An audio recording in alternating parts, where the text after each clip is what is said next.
தமிழகத்தில் தேர்தல் நடந்து முடிந்த நிலையில் தமிழக சட்டசபை கூட்டம் குறித்த தகவல் ஒன்று வெளியாகியிருக்கிறது. தமிழகத்தை இதற்கு முன்பு இருந்த ஆளுநர்கள் போல் இப்போதைய தமிழக ஆளுநர் ரவி இல்லை.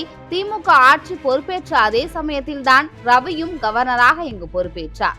ஒருவேளை திமுக அரசுக்கு செக் வைப்பதற்காகவே ஆளுநரின் இந்த நியமனம் நடந்திருக்க கூடும் எனவும் அப்போது பேசப்பட்டது. அதற்கேற்றாற் போலவே ஆளுநர் பதவியேற்றதிலிருந்தே பல்வேறு விவகாரங்களில் தமிழகத்தில் சர்ச்சையாகத்தான் இருக்கிறது. ஆளுநர் மாநில அரசுக்கு இடையே இணக்கமான போக்கும் இல்லாத நிலைமை காணப்பட்டு வருகிறது. 1.5 வருடங்களுக்கு முன்பு ஜனவரி மாதம் நடந்த முதல் கூட்டத்தொடரில் உரையாற்றிய ஆளுநர் ரவி திராவிட மாடல் தமிழ்நாடு போன்ற வார்த்தைகளை தவிர்த்து விடவும் அதுவும் மிகப்பெரிய சர்ச்சையாக வெடித்தது. இந்த கூட்டத்தொடர் மிகப்பெரிய சலசலப்பை ஏற்படுத்தியிருந்தன.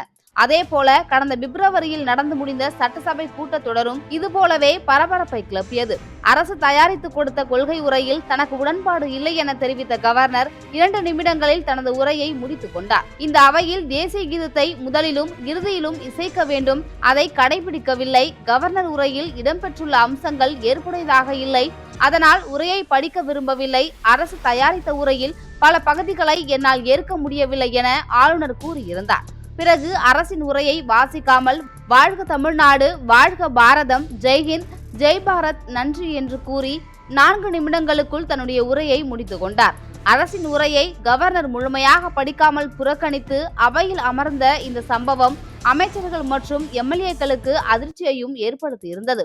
தமிழக அரசின் உரையை முழுமையாக வாசிக்காமல் கவர்னர் புறக்கணித்து அவையில் உட்கார்ந்திருந்தது தமிழக வரலாற்றில் இதுவே முதல் முறை என கூறப்படுகிறது.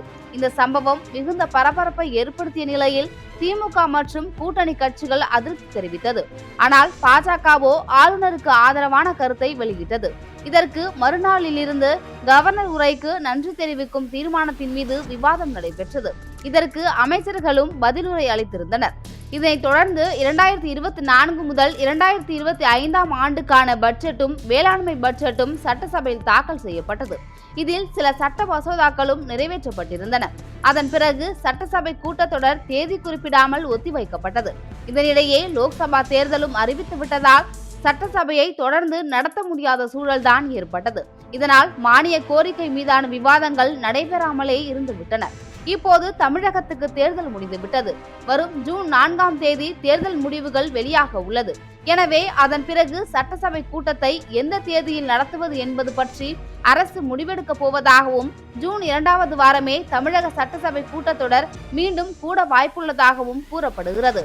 இதற்காக சபாநாயகர் தலைமையில் அலுவல் ஆய்வுக்குழு ஜூன் 2வது வாரம் கூடி எத்தனை நாட்கள் சட்டசபை நடத்துவது, எந்தெந்த தேதிகளில் மானிய கோரிக்கைகள் மீது விவாதம் நடத்துவது என்பது பற்றி முடிவு செய்ய உள்ளதாகவும் இந்த கூட்டத்தொடர் கிட்டத்தட்ட 25 நாட்களுக்கு மேல் நடைபெறும் எனவும் தகவல் வெளியாகியிருக்கிறது.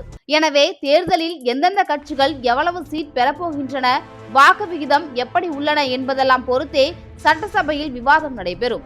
அந்த வகையில் தேர்தலில் போட்டியிட்ட திமுக, அதிமுக, பாஜக என இந்த 3 கட்சிகளுக்கு நடுவே விவாதங்கள் அனலடிக்கும் என்றும் எதிர்பார்க்கப்படுகிறது.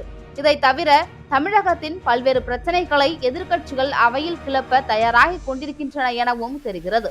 மேலும் தமிழகத்தின் நிஜமான எதிர்க்கட்சி நாங்கள்தான் என பாஜக கூறி வரும் நிலையில் சட்டசபையில் இந்த கட்சி என்ன செய்ய இருக்கின்றன, எடப்பாடி பழனிசாமி, OPS இவர்களது இருக்கை விவகாரம் எப்படி இருக்க போகிறது, உதயநிதியின் செயல்பாடு எப்படி இருக்கும் என்பதெல்லாம் அளவுக்கு அதிகமான எதிர்பார்ப்பை ஏற்படுத்தியிருக்கிறது.